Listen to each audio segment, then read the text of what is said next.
How can you avoid excessive feelings of hunger? Have you ever seen a happy person with diarrhea or constipation? It's a breeding ground for infection. It's not normal. It shouldn't be like that. What is this supposed to be? Half of the school kids are already sitting there, obese. Dear friends, today on air we have Ruslan Masgutov. And you have a lot of different specialties, colleague. I'll list them. Candidate of medical sciences, though that's not really a specialty, it's a title, a degree. But a research scientist, that's closer to a title. But you're also a microsurgeon, an orthopedist, a manual therapist, and a psychologist. That's quite a lot of, so to speak, such a very wide range of activities. Well, a doctor. You know where my question will even start? Before the broadcast, you were sitting there kind of like King Kong or something. Listen, I even started to get scared. What was that all about? I was doing a technique, by the way, from Eastern medicine, from Chinese medicine. Maybe you could demonstrate it? I was just tapping myself in the area of the chest, lymphatic ducts, to get the fluid flowing, to feel more confident. You know, like this. Yeah, they conducted a study like this before an interview. People who sat just like this, did some active physical exercise, tapped themselves, sat like this, and then went in. First of all, they measured their cortisol levels before going in and showed that they produced much less cortisol. Secondly, those who were more relaxed before the interview were more confident and successful than those who were tense. That's why before any interview, recording, going on stage, speaking at a conference or anything like that, I always do some kind of ritual that gives me strength. Dear viewers, before watching this podcast, you can do the same thing and you will listen and absorb information better. Remember the movie, how the monkeys... Yes. The bear, by the way, also stands up. The bear also... For animals, this is an attack posture, a position that activates all the processes in the body. I have a question, maybe a bit provocative. You know, there's a specialization when a person goes into one field, like a microsurgeon, and he's a microsurgeon his whole life, just a microsurgeon. But there are also many different fields. How do you find a balance between being a specialist in something on one hand, and on the other hand, having a broad perspective on things? Otherwise, you end up being a surgeon for the right pinky finger.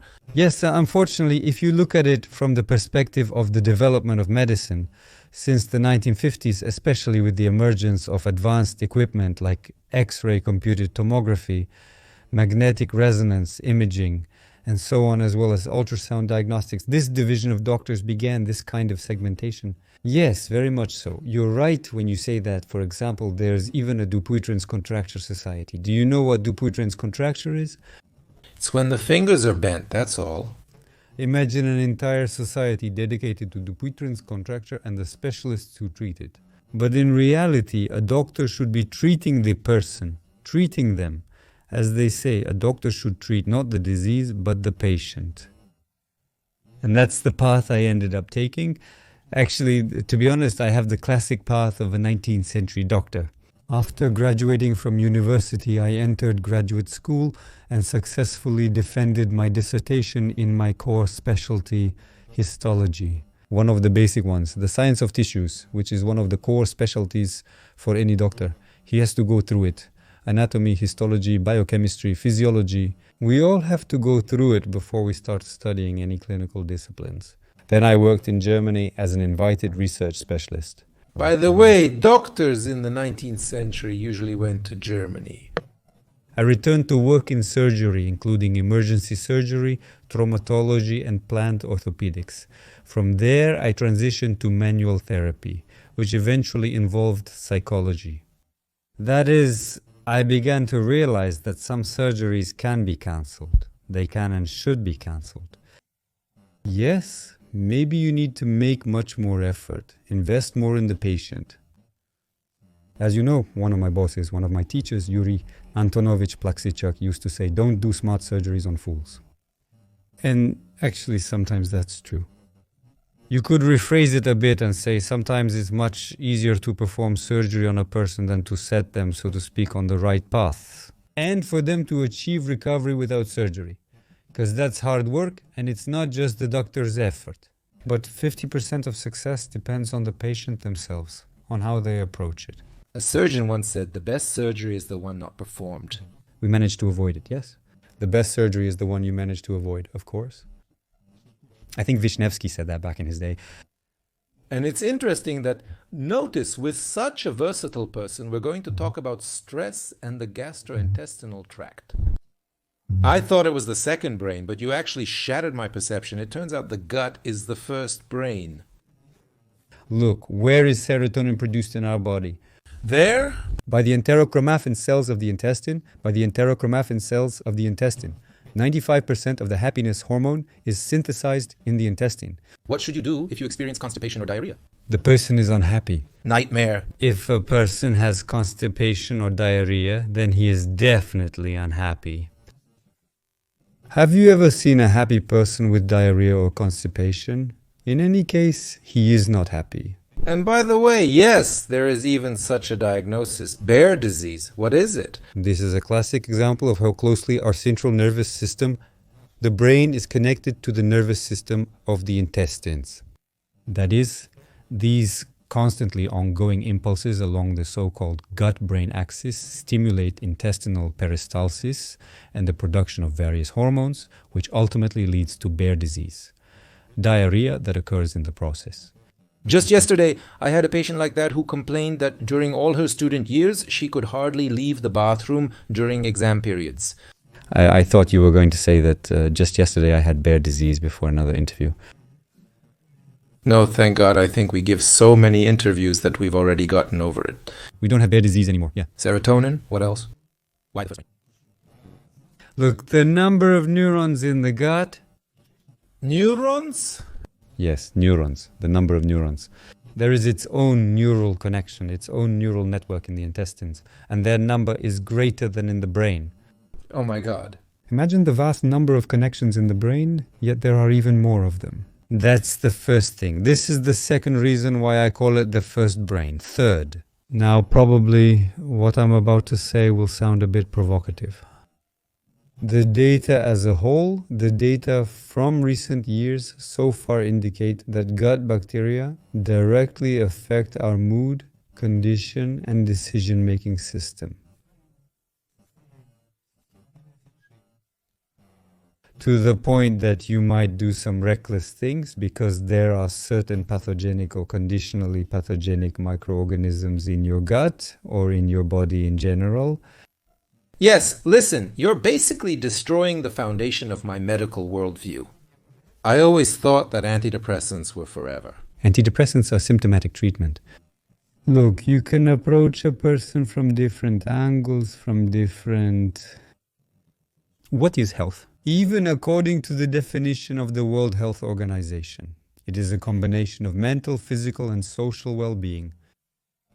So if we look at a person, what is a person? Who is a person? Me, you. Here I am, we are a person. We are humans. What are we humans made of? We are made up of a certain number of cells, 30 to 40 trillion cells. These cells are filled with fluid, with water. 90%. 90%, which circulate throughout our body. In a child, it's 90%. In an old person, in elderly people, it's 65 to 70%. Now, the most important thing, how many microorganisms inhabit our bodies? How many? 10 times more than our own cells. That is about 300 trillion. That's a breeding ground for germs. Not only that, Oh, so there were some useful ones there. of course, symbiotic bacteria.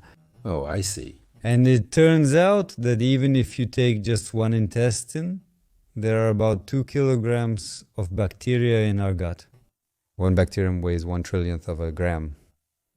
Can you imagine there are 2 kilograms of bacteria there? How much biodiversity, how many different living organisms live on us? Yes, as far as I know, the vast majority of them haven't even been studied yet. We still don't know what's living there. Yes, you know, if you take a swab from anyone's belly button, you'll find some new kind of bacteria. There are so many of them. These bacteria are constantly synthesizing, consuming, and releasing substances. In other words, they're excreting waste products. By the way, just a quick question for our viewers and for you as well. There are alcohol-producing bacteria. Yeah. They like to drink, they like to have a little booze. Well, It happens to us too, that they work in the intestines, and when a person drinks something, alcohol is produced, and they're constantly in a state of being under the influence. Well, you need to create the right conditions for that. Yes, that's absolutely right. It's called fermentative dyspepsia. Oh, how wonderful. Listen, you could even live like that just fine. What do you mean, just fine? To drive a car. This way you create conditions for the growth of exactly these bacteria. Usually this happens, when a piece of some undigested fried meat is washed down with something sweet. That's how you create the perfect conditions for fermentative dyspepsia. And if a person is also under stress at this time, their intestinal peristalsis doesn't work properly. And as a result, this leads to the development of putrefactive processes in our bodies. But what's interesting is that dry wine usually doesn't have more than 13% alcohol. That's because the alcohol-producing bacteria themselves die from their own waste, to put it bluntly. So the intestine produces some good things and some not so good things. Yes, and our health depends on this balance. So you need to understand that the intestine is the only proven organ from which we get energy, meaning we get it from food. Only yogis say that. Yes, there is the energy of the sun. There are some individuals like that, supposedly, but it's not scientifically proven, meaning there is no scientific evidence that we can live on prana alone. That means we get all our energy from food. This food must definitely be processed by bacteria. In other words, we don't absorb anything in its pure form. We only absorb what has been processed. We are not what we eat, we are what we absorb. And accordingly, if you have a zoo of bad bacteria, then what will they do? They will make a mess. First of all, they will ask for biochemically demand by releasing substances that send signals to your brain, making you go and eat something, some kind of unhealthy junk. I don't know, maybe you ate a lot of McDonald's or sweets. There are studies that show that a lack of certain types of bacteria in our body, even lactic acid bacteria, as shown in mice, leads to an increased craving for sweets. So these mice that lacked those bacteria started obsessively hitting some kind of devices to get that sweet pellet. In other words, they learned and put in an incredible amount of effort to get that sweet pellet. As soon as their gut microbiome was balanced and the right bacteria were introduced, that craving became normal, ordinary. If there was something sweet, they ate it. If there wasn't, they didn't. Here's a question. Look, of course, it would be great to study all these bacteria, add the good ones, remove the bad ones, but let's get closer to real life. It's unlikely we'll be able to study everything.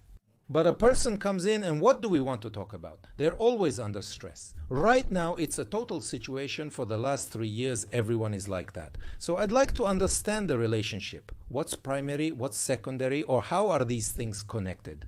Does stress affect the gut? Does the gut affect stress? So which comes first and why? Which came first, the chicken or the egg? That's the question. What do you think? I think it's individual for everyone. Let's start with stress. How does stress affect the gut? Look, acute stress, for example, it has been experimentally proven that acute stress leads to the death of cells that contract the gallbladder and intestinal peristalsis, the so-called Cajal cells. Pacemaker cells exist alongside cardiomyocytes. I discussed this in depth in a video on my channel about working with the gallbladder. Once again, I'm saying that all these biliary dyskinesias of the hypokinetic type can be triggered by some kind of chronic stress in a person, which can even go back to childhood. Back in college, I faced a tough dilemma. I wanted to have fun, but I also wanted to earn that honors diploma. But it was so stressful, and my stomach wasn't doing well to begin with. And then I started having problems with these pains in my right upper abdomen, not sharp or intense, but more like a dull ache. But what helped me was just sitting and massaging the area all the time. Basically, I was mechanically getting the bile out of there. Yes, that way you were stimulating the bile duct, dealing with stress. Yes. There are studies, by the way, by Russian scientists and even practicing doctors that show cholecystectomy, the removal of the gallbladder, literally within 3 to 6 months, significantly increases the level of anxiety in a person. Direct links have been shown that bile acids affect cortisol levels. And cortisol, is it fat soluble? How is it eliminated? Cortisol, the stress hormone, is produced by the adrenal glands. How is it eliminated? Because I heard about the gallbladder and that it's eliminated with bile. You know, people say things like bitter people. Why did I even come to see the gut as a center, I don't know, of the universe, the center of everything, that the foundation of our health lies in the gut? To the point that, first of all, why do we even need bile? For example, one of the functions of bile is emulsification, that is, the breakdown of fats. Without the breakdown of fats, without the liver, without the normal functioning of the liver, without the normal functioning of the gallbladder, we won't properly absorb vitamin D because it's fat soluble. And as far as I remember, although I wasn't exactly the best or most diligent student, I don't recall being taught these connections at the institute. That improper functioning of the liver and gallbladder will lead to fat-soluble vitamins not being absorbed properly or not being absorbed in sufficient amounts. It's not just vitamin D, it's A, E, D, K, fat-soluble vitamins, essential vitamins. So it turns out that if the gallbladder doesn't function properly, then vitamins aren't absorbed. And what does that mean? It means all the organs and systems will start to fail. But how will they fail? They'll fail gradually. They'll break down little by little. First at the molecular level, then cellular, and finally intercellular. As a histologist and morphologist by training, I extensively studied the histology of the central and peripheral nervous systems, both in Russia and in Germany, which in the end, my mom, a gastroenterologist, and my dad, a traumatologist, have had unique conversations with me since childhood, given their medical specialties. All our conversations, one way or another, end up being about patients at the dinner table. I saw this patient who has reflux issues, a gastroesophageal reflux disease case. For me, this was a normal phrase ever since childhood. And eventually, I had some kind of realization that I'm 35, 36 years old. I already have a bunch of illnesses: gastritis, peptic ulcer, arthrosis, headaches. Obviously, I also have sleep problems, my job is tough, and there are night shifts. All these emergency surgeries. Surgeons like us don't live long at all. Yeah, this is the syndrome of the removed slippers. It's actually funny, by the way, about sleep. I don't know, we had something like that. By the way, this is about your topic. I remember clearly we had this removed slipper syndrome, as we call it. That's when you're sleeping on duty, your feet have to be hanging off the couch and your slippers have to be on them. As soon as you take off those slippers and try to cover yourself up, the phone rings right at that moment, to the admissions. That's known as the slippers off syndrome. I always tried to sleep with my slippers on to avoid a restless, shallow sleep. So when I figured myself out and realized that a large number of orthopedic pathologies are just echoes, symptoms of some deep pathological problems that actually begin in the gastrointestinal tract. Oh, really? Let's list these right now. Heartburn, hunger pains, gastritis, duodenal ulcer. Well, we've already talked about dyskinesia, irritable bowel syndrome. So why does stress cause all of this? Well, first of all, look, stress leads to the death of the cells that contract all these structures. Ah, you mentioned this. Yes, so they stop contracting properly. What happens? A bend. So now a person comes in for an ultrasound and there's an 80 to 90% bend in the gallbladder. What do the ultrasound technicians say? Here, if everyone has it, then it's considered normal. Don't worry, it's normal. But it's not normal. It shouldn't be like that. We shouldn't have bends in the gallbladder. And there shouldn't be low blood pressure either. Even from the perspective of low blood pressure, which develops in a person due to a bend in the gallbladder, these chains appear somewhat implicit, as though they're not readily apparent. How is the liver cell, the hepatocyte, which synthesizes this bile, structured? It is structured. Blood vessels approach one side, an unrelated septum exists, and bile production occurs on the other side. There are just 1 trillion functions there. 1 million operations per second are happening in the liver while we are talking. So what happens? If you get nervous, the number of these cells decreases and you continue to be in a state of chronic stress. Because in childhood, children have catastrophic thinking, meaning they tend to see things as either black or white, and they are in a state of chronic stress.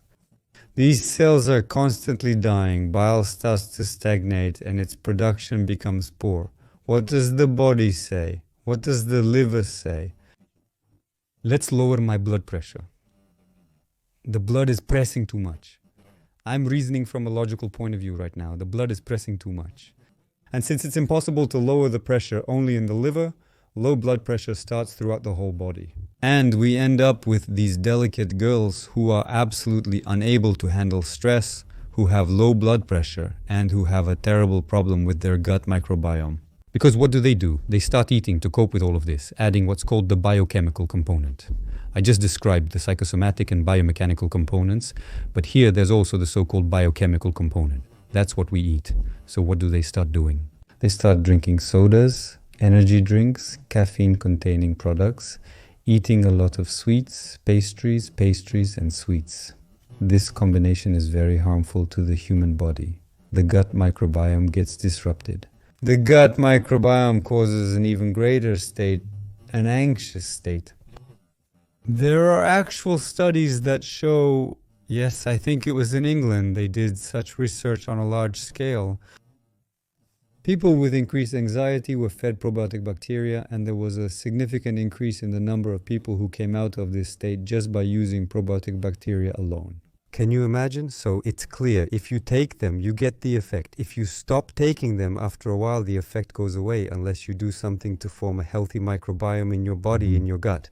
Let's say a person comes in under stress. You understand their job is stressful, etc. So how do you start to untie this knot? I look for where, from what, for which.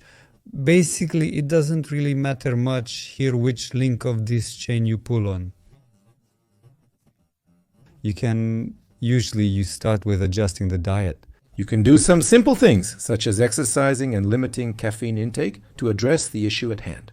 That's what we talked about with you, by the way. Routine. Yes, everything you're saying now, but you understand. What should I add? What exactly should I add? Add some bitterness. I don't know. Just add. At least start taking black cumin seed oil in capsules in the morning. At least that. It's absolutely harmless and a very beneficial remedy from folk medicine, from Indian, from Chinese medicine, some kind of choleritic herb. Select one, try it, use it for a bit, and observe its performance. Reduce the amount of fast carbs, easily digestible ones. Stop feeding the microflora that causes you stress. Let the good microflora multiply. Take some probiotic bacteria. It's best to get tested for dysbiosis, do a comprehensive analysis, and check your enzymatic activity before taking probiotics. Because, for example, food needs to be broken down, but how does it break down? It breaks down only thanks to enzymes that are synthesized either by our own systems or by those same bacteria. The same bacteria that synthesize these enzymes which break down food. So where should you start? With the basics.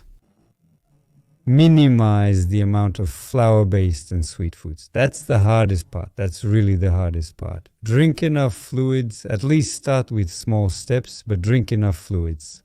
And how much is enough, let's say, for an average person? The World Health Organization generally recommends about 30 ml of water per kilo of body weight. Well, let's say a man weighs 70 kilograms. 2 liters per day. 2 liters per day, yeah. But the question is usually, let's take a woman as an example. So all her life... Women are closer to us. Women are closer to us, that's absolutely right. A doctor is a genderless being, as they say. So what usually happens? A woman, weighing 50 or 60 kilograms will drink half a liter a day. That's not much. Well, yes, of course, but if she's been drinking like that her whole life, and now I come in and say, okay, dear, from this day on you drink 2 liters, what will happen to her? She'll have decompensation, meaning everything in her body will start working intensely, her excretory systems and kidneys will kick in, and this can have the completely opposite effect. It can start to flush things out because all the systems will readjust. Calcium, potassium, the so-called sodium-potassium pumps, the heart cells will just start working in overdrive. It needs to be done gradually. Of course, of course. First and foremost, never drink a large amount of liquid at once. Instead, limit yourself to just a teaspoon every hour. The more often you drink water in small sips, the better it is for your body. Let this water be warm. For some reason, a Chinese woman, like when I was working in Germany, how old was I then? 27 years old?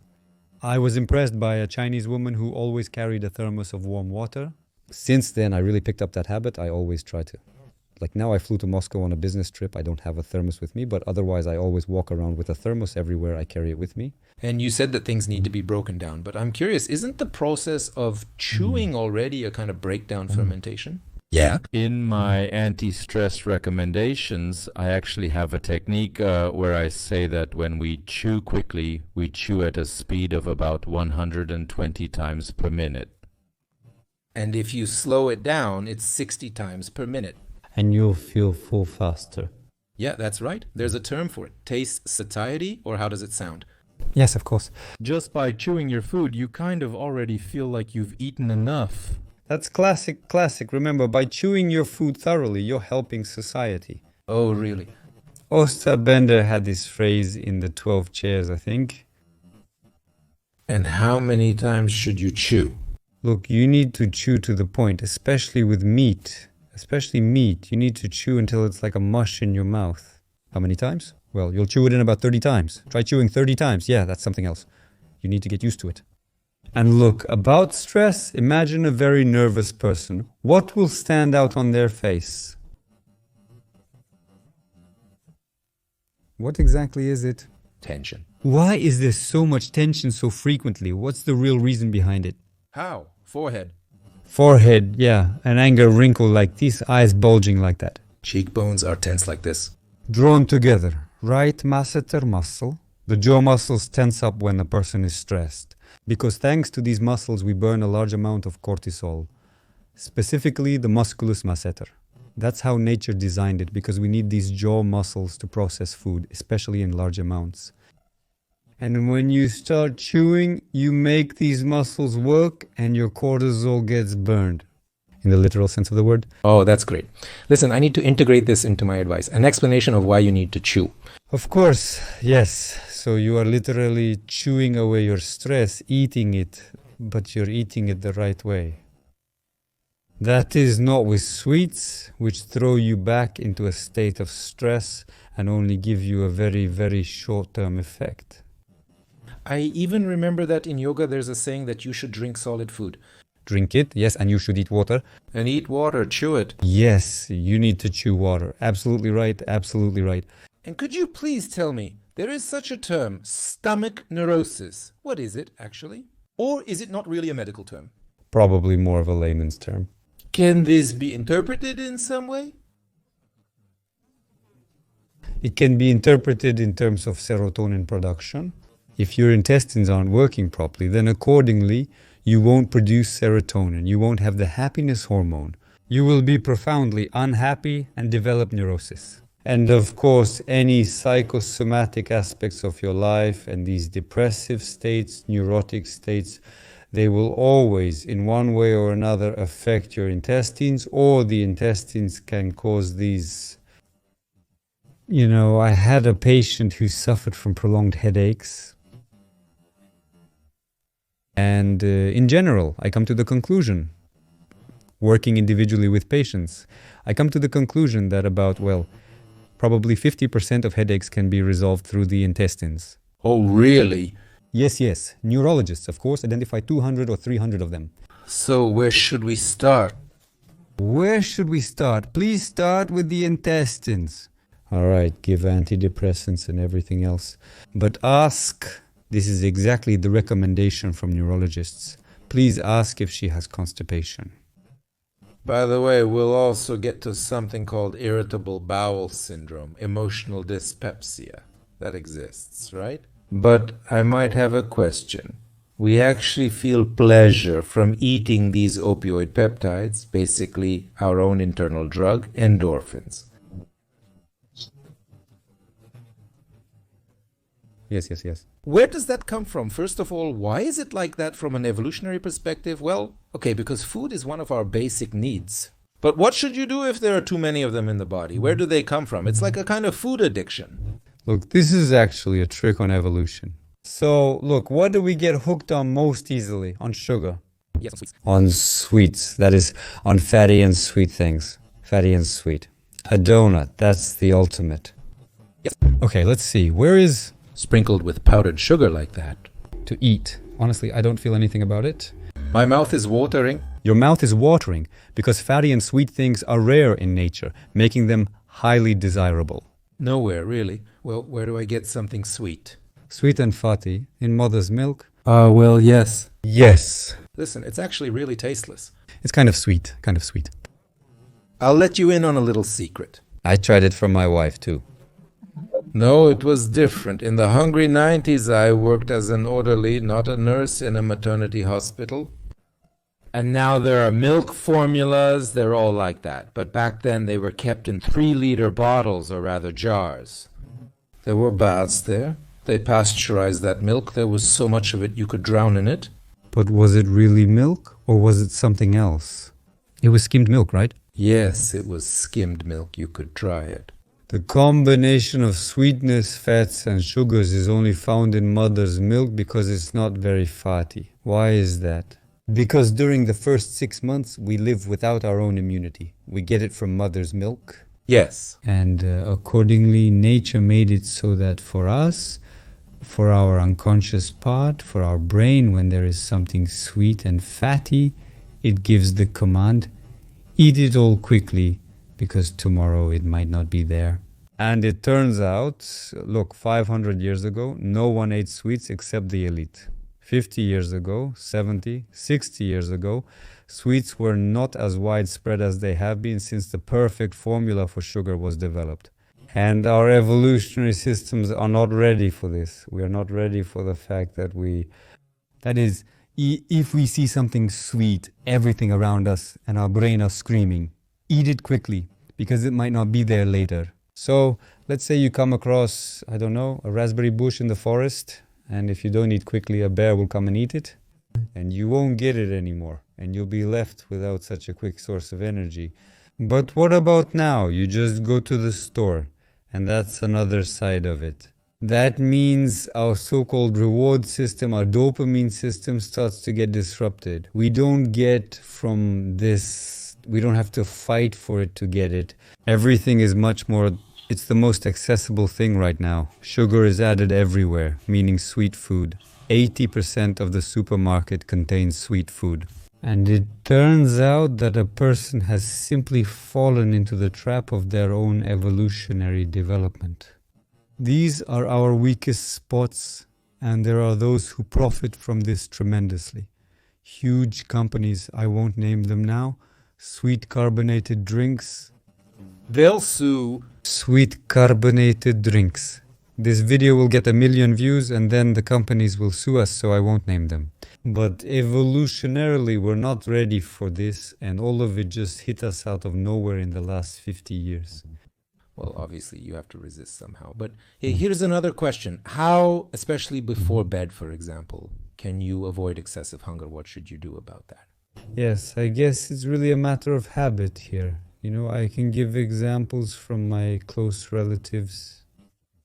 For example, my son at one time didn't eat in the mornings. He absolutely refused to eat. In fact, he felt nauseous. It's clear that this is a problem with the gastrointestinal tract. Even the food scent nauseated him.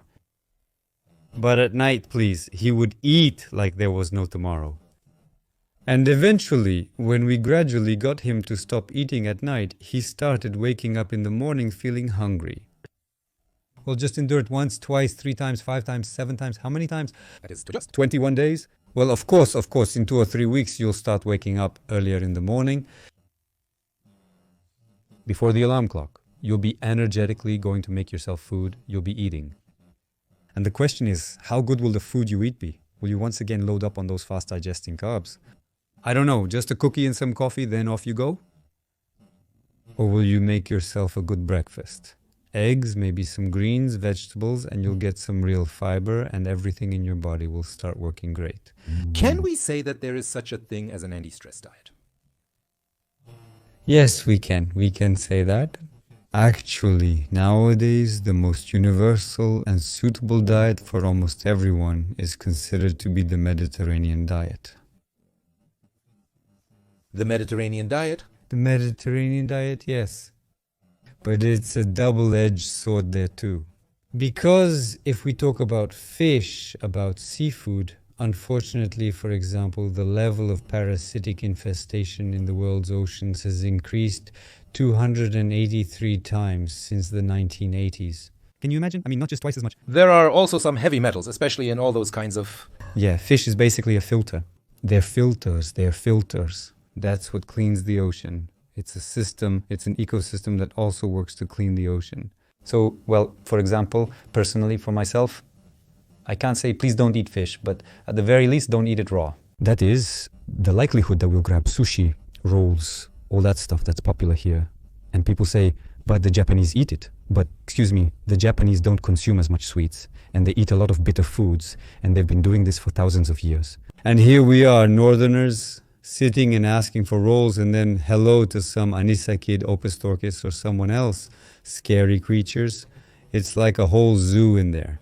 That's why, personally, I don't recommend my patients eat, at the very least, any fish that hasn't been heat treated under any circumstances or any kind of seafood, because the number of hosts, these pathogens, these worms, well, any parasitic worms or protozoa, it doesn't matter, have the number of intermediate and final hosts they go through. Sometimes you just wonder who's smarter, us or them. And aren't we just a food source for these creatures? Yes, indeed. There are 300 million different friends living on us, including enemies, conditional pathogens, and absolute pathogens. Why? Because look, I think it's some kind of whipworm or something. Just imagine its life cycle. It's in the water, it gets carried out of the water, fish somehow produce it there, then it gets carried out of the water, onto the shore by a snail, and the snail eats it. It wraps it in some kind of gelatin, like a gelatin-like substance. Ants find it. The ant takes this gelatin, all these gelatin balls, back to its anthill, and there they all eat them together.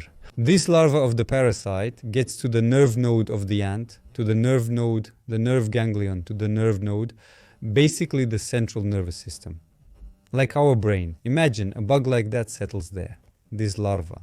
It makes the ant, when it goes out at dawn and bites a blade of grass at dawn specifically, it just paralyzes its muscles. The ant can't open its jaws and ends up hanging on that blade of grass. And? And then a cow comes along, eats it, and the cow then carries it to people along with its own stuff. How awful. Just imagine, these are the kinds of life cycles. After hearing information like this, it'll be impossible to sleep. It could be torment. Yes, your sleep might suffer. That alone will lead to stress. Yes, that alone will already lead to stress, this knowledge. Yes, the less you know, the better you sleep, I'll tell you. Exactly. That's exactly about how the less you know, the better you sleep. But actually, when you know about it and understand how it works, you just start taking some preventive measures so that it doesn't happen, and to be ready, alert, full of energy. And actually, it's quite easy to achieve. And here's another specific clinical example. A government official, well, a banker, comes to me and tells me a sad story. In a stressful situation, he starts eating something. He feels his digestion halts immediately, where even a small amount of food makes him feel full, as if his digestive system has entirely shut down. And as soon as he doesn't eat, he gets terrible headaches. And he also gets headaches? That's what functional dyspepsia is like. There's that feeling of fullness in the intestines, hunger pains, diarrhea, constipation. So what is all this? Well, from the point of view, again, it's a multifactorial process. So here, the mind is involved, as well as the body, biochemistry, and biomechanics. Look, I'm just untangling this knot. Yes, from the psychological side, we look at it and work on it. We can use intimacy behavioral therapy, relieve some of his primary anxious states, but again, that's only temporary. Why do psychologists have patients for life, right? But that's wonderful. Yes. No one dies, no one gets better. Psychologists are like skin doctors. No one improves under their care. Yeah. No one dies. No one gets better. Good specialties. Yeah, and I think urologists are in the same category too. Look, this is the first thing, the psychological component, let's put it that way. Next, this person clearly has a disrupted enzyme system, meaning their food doesn't break down properly. Exactly.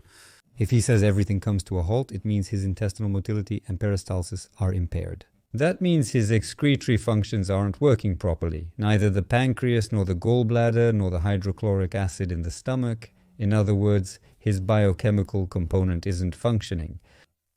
He needs to correct this and get some tests done, like tests for dysbiosis and at least a basic stool analysis to see what kind of zoo is living in there.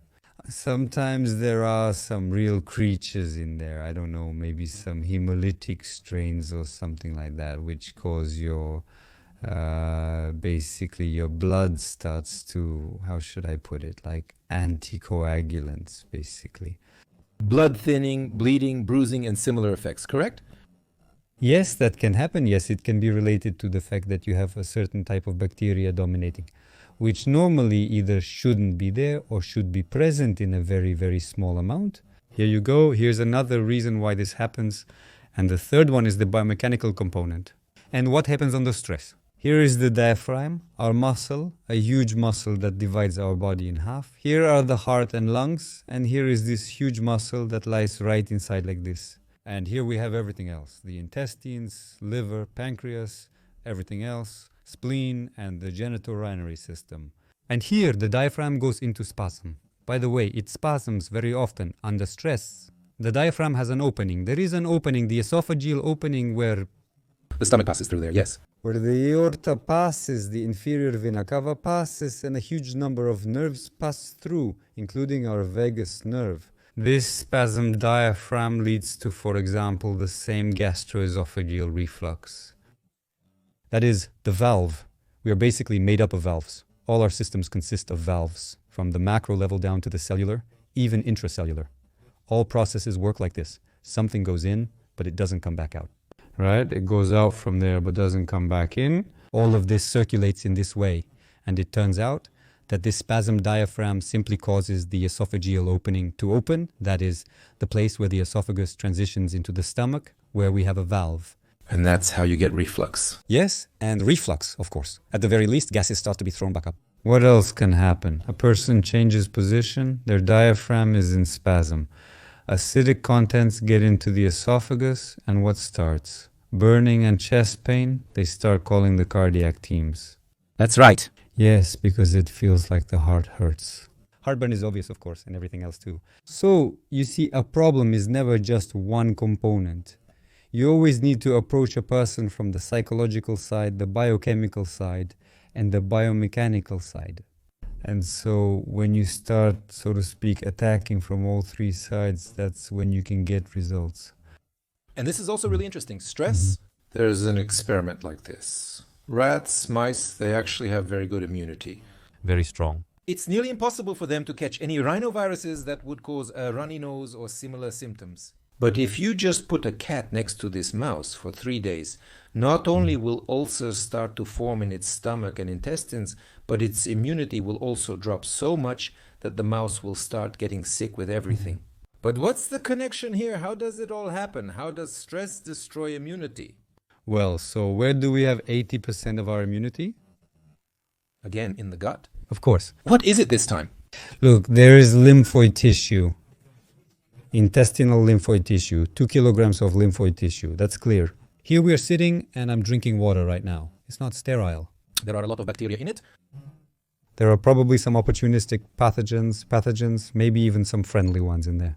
The glass may not have been washed properly, possibly with regular tap water. Anything could happen. By the way, you know what? When we talk about sterilization and so on and so forth, No, you shouldn't do that. that's what disposable instruments are for. And how did we used to eat in the cafeteria? You take a spoon, it's all greasy, you can actually feel it. And the glasses are all smudged, with lipstick and leftovers. And nothing really happened.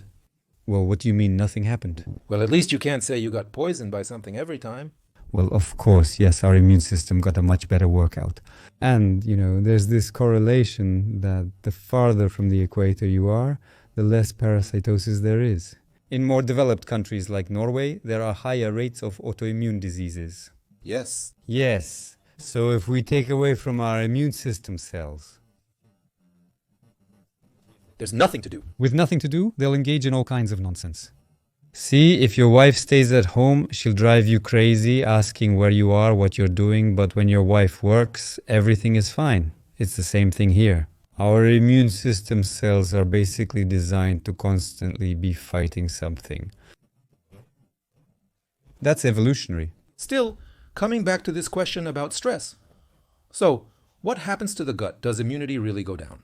So a stressful situation occurred. At the very least, normal peristalsis stops working. Enzymatic activity decreases, your own enzymatic activity and the enzymatic activity of bacteria.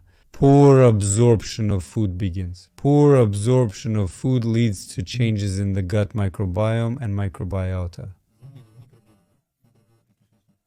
In just a few days of taking antibiotics for 3 to 5 days, your microbiome can be seriously disrupted. The microbiome gets disrupted, and that's it. And then it all starts. Accordingly, the immune system. But for us, the immune system is, the microbiome is an integral part of our immune system, essentially. And 80% of our immune system is located in the gut. Because in order to get something useful from water or food, we simply have to fight off a large number of bacteria that enter our bodies. Sounds good, right? That's if I put it really bluntly. And look, there's even a study like that published in 2021. It's very much in line and even resonates with what I've observed happening in our society. That the Western type of diet seriously destroys Paneth cells, which are the innate immune cells present in the gut. You make it sound like the West is killing us. The Western type of diet is fast food. That's what fast food eating is. And the Mediterranean diet? Oh, well, that's not Western. No, that's not the Western type of diet.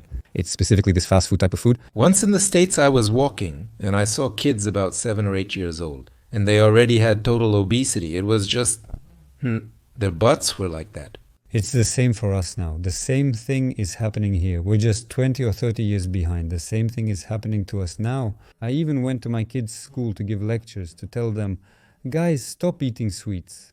Because half of the students are already sitting there overweight. And now, please tell me, Standard medicine. Still, stress implies the use of calming medications of plant origin.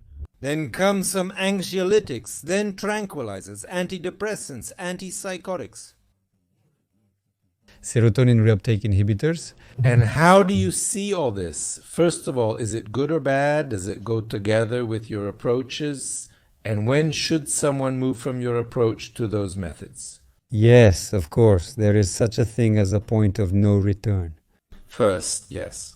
Secondly, if a person urgently needs to be pulled out of some state, then of course I justify the use of anxiolytics. Anything at all in order to get this state out of a person, because he is trapped in this vicious circle. He can't get out of it at all. You need to show him at least some way out. And against this background, start taking some other steps. The next steps involve correcting the microbiome, working with the internal organs, working with biomechanics, and relaxing the diaphragm. That is, you do an exercise and the person's diaphragm relaxes. But in order to pull him out of there, I agree, because this pain, emotional pain, physical pain, it's destructive, and it's a combination of factors that, well, okay, if right now a person doesn't do well relying only on willpower. You understand that perfectly well, right? When it's already just through force, just through willpower? Yes, he has no strength left, and he's simply already exhausted his own reserves. Then, of course, it makes sense to use some medications for a short period of time as an emergency aid. But after that, you should still try to pull him out of this state using more proper approaches that are in tune with our physiology and our body's regenerative abilities. They are just fantastic, simply fantastic. Just imagine you scratched your hand or something. You treated it, put a bandage on, and after 2 or 3 days, you take it off and everything is healed. With the right conditions, our body can regenerate like a starfish. For instance, the liver can regenerate from just 1/4 of its original size. Just cut it off and it grows back to its original size, it returns. It can fully recover from just 1/3 or even 1/4 of itself. This aligns with our practice. For instance, when a stress-induced insomnia patient visits us, and my job is to assess whether I should just do cognitive behavioral therapy and make the person do something. Run, jump, exercise, diet, and so on. But sometimes the person is already so exhausted. Of course. But when prescribing medications, as you rightly said, I always think, when will I stop them? Yes, of course. Unfortunately, most doctors think like this. Take the medicine and what happens next is not their concern. Yes, so someone comes to me with arthrosis of the knee joint. A young woman, her knees hurt. She's done all the rheumatology tests. Everything is clear, everything is fine, but her knees crack and hurt. They hurt under load. I say, go check your gallbladder. She says, I've already had it checked. Biliary dyskinesia of the hypotonic type, meaning everything is sluggish, nothing is absorbed properly. That means fat-soluble vitamins aren't absorbed properly, which means the bone and joint system will suffer. That's her weak link, meaning it's a weak spot in her genetics. It breaks where it's weakest, and for a person, people may experience various issues like lower back pain, headaches, increased anxiety, or knee pain. Some people have obesity, insulin resistance, and on top of all that stress, you add sweets, feeding the bacteria that produce substances that make you crave even more sweets, and that's it. And so a person ends up in this vicious cycle. He keeps running around and doesn't see it. He goes to the doctor. The doctor tells him, just go, take a non-steroidal anti-inflammatory, and it'll go away. At best, it's symptomatic treatment, sometimes pathogenetic. That's when they target certain mechanisms, but not the whole body anyway. Unfortunately, we talked about clip thinking even before we went on air. Unfortunately, modern young doctors, very few of them really go deep, very few. And for them, there's just a list of medications, and like a formality, they just prescribe a drug, inject it into the joint, or perform some kind of procedure. That's it. In the vast majority of cases, a person can actually do this on their own. And that's the problem now. The short attention span, TikToks, Reels, and Shorts, and everything else. Yes, there is. I think there's value in them too, as a way to get initial information. But you still need to go further somehow. You got some initial, like my son, for example, he saw something in Shorts and told me about it. Dad, did you know that this is like that? I don't remember the exact example. I asked him why it was cool and if he had watched the clip. He started thinking about it. Yeah, and then... You were given this information, but you don't know why it's happening. He was like, oh, okay, and went to Google it. And then a person starts to learn analytical thinking and realize that if they receive some information, they need to think critically. You need to look at it from all sides, dig deeper into it and see what smart people are saying. Go to some specialized platform like our medical PubMed and look for something there. Then you get some results. By the way, maybe I want to finish what I started with. You know, you have such a wide range of interests, but it all started with basic education. Of course, of course. Understanding physiology, anatomy, histology, biochemistry, and so on and so on. It's no wonder they study for 6 years in medical school, it would seem. And in this sense, the second thing is that just now, as I was coming here, I was reading that this era of info-gypsies is already passing, even in medicine or in things related to medicine, when a bunch of people appeared who were giving all sorts of advice. These types of coaches and short-term nutritionists. Some nutritionists provide accurate advice, but only when they have a proper educational background. Medical, of course. Then it's more of a holistic understanding of the body. But if you only know just a little bit... You only heard fragments of information. That's probably not a good thing. And you are a perfect example of how one should...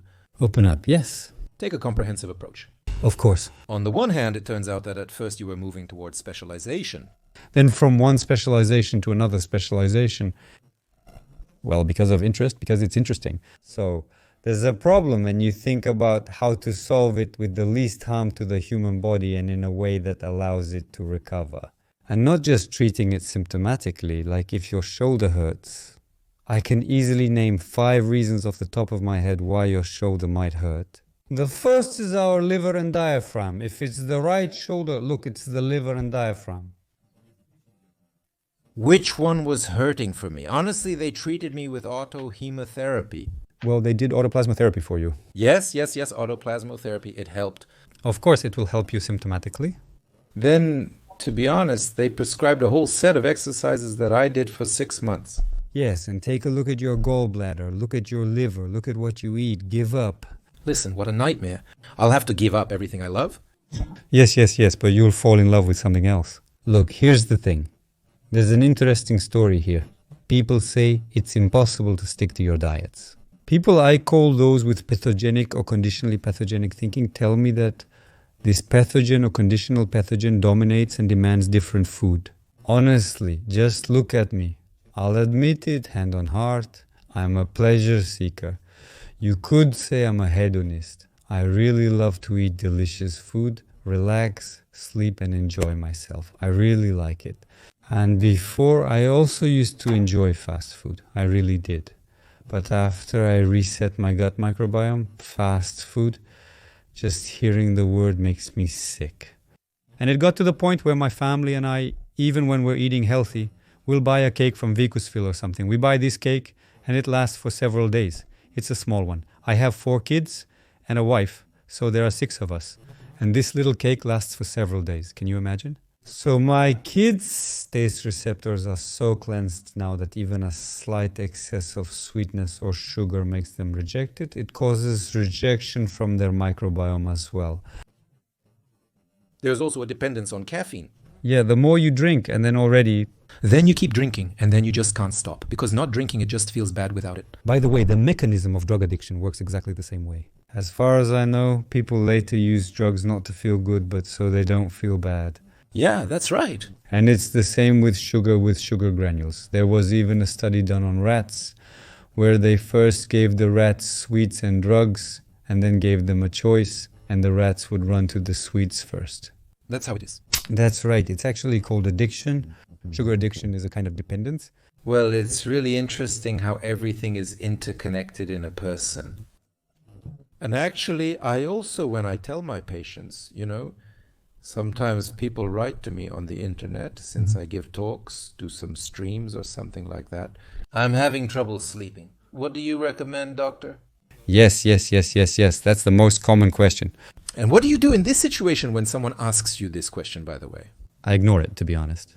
Oh, well, you have to answer somehow. How can you respond when there are over 1,000 comments under the video? It's impossible. Of course, that's an interesting question. An auto-reply. I have an auto-reply. Please understand that I can only give qualified advice after a full personal consultation, which lasts an hour and a half. Of course. To get at least a general understanding of what a person is like as a whole, and not just a single symptom like insomnia, anxiety, depression, functional dyspepsia, or whatever else might be going on with the intestines.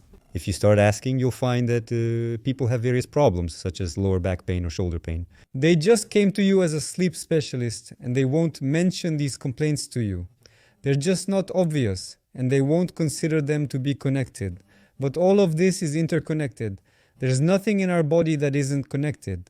Sleep apnea, for instance, occurs when a person stops breathing. They may visit a cardiologist for nighttime hypertension and receive medication without the doctor inquiring about the underlying cause, which is the lack of breathing during sleep. There you go. See how everything is connected? He definitely has fatty liver disease, 100%. Yes, absolutely. 100%. Non-alcoholic fatty liver disease. Anyone who has obstructive sleep apnea with obesity, they 100% have fatty liver disease. Basically, as they say, we don't have healthy people, just those who haven't been fully examined yet. There are those who haven't been fully examined, yes. Dear friends, I hope you understand that you're not healthy, you're just not fully examined. Of course, I'm joking. It's best not to let yourself reach that point. There's a good saying that preventive medicine... Actually, not even medicine, just... Yeah, just leading a healthy lifestyle. Of course, it would be nice to have healthy doctors too. Definitely good doctors. Good ones. You know how they say, it's best not to need a doctor, a policeman, or a lawyer, but it's good to know them. Better to have friends? It's better to have friends who, with their advice, sometimes talk you out of some kind of treatment. As we also said, like with surgery. The best surgery is the one that wasn't performed. Yes, I have a patient right now, by the way, very anxious, under individual care. He had a stomach resection surgery back in 1990 or some year around then. Now he's 64. So basically, almost his entire stomach was removed because he had an ulcer. Instead of using conservative treatment back in the 90s, they just put him on the operating table and said, "We'll operate on you here, everything will be fine." Those were the times. That's the kind of incision he had. And do you know, For example, that this kind of incision because of the scar will affect back pain. Yes, by the way, there are a lot of different fascial connections there. So everything is interconnected. Of course, this person will have stress and inflammation and everything else. He doesn't have a stomach, so his food doesn't digest properly. He needs to develop an individual nutrition plan and monitor it for life so that, God forbid, nothing bad happens. But dear friends, we still think positively. Absolutely, 100%. Otherwise, we're always talking about illnesses and illnesses. I advise you to lead a healthy lifestyle. Eat well, get good sleep. Walks. Walks. Yes, walks before bed. Less stress. So, like, what is it? Ate, slept, had sex. What else is basic? Exercise too. According to Maslow's pyramid, But before you eat, you need to catch what you're going to eat. Do some sports or work. This is kind of the foundation of our health, really, of life and health. Then, of course, there are add-ons, money, recognition, and so on and so on. But if you don't have the foundation, you won't need any of that. I assure you. Absolutely right. Yes, so focus on the basic principles of health, and maybe then you'll visit places like ours less often. to us. To us, to the doctors. Good luck to you, all the best, and of course, good sleep.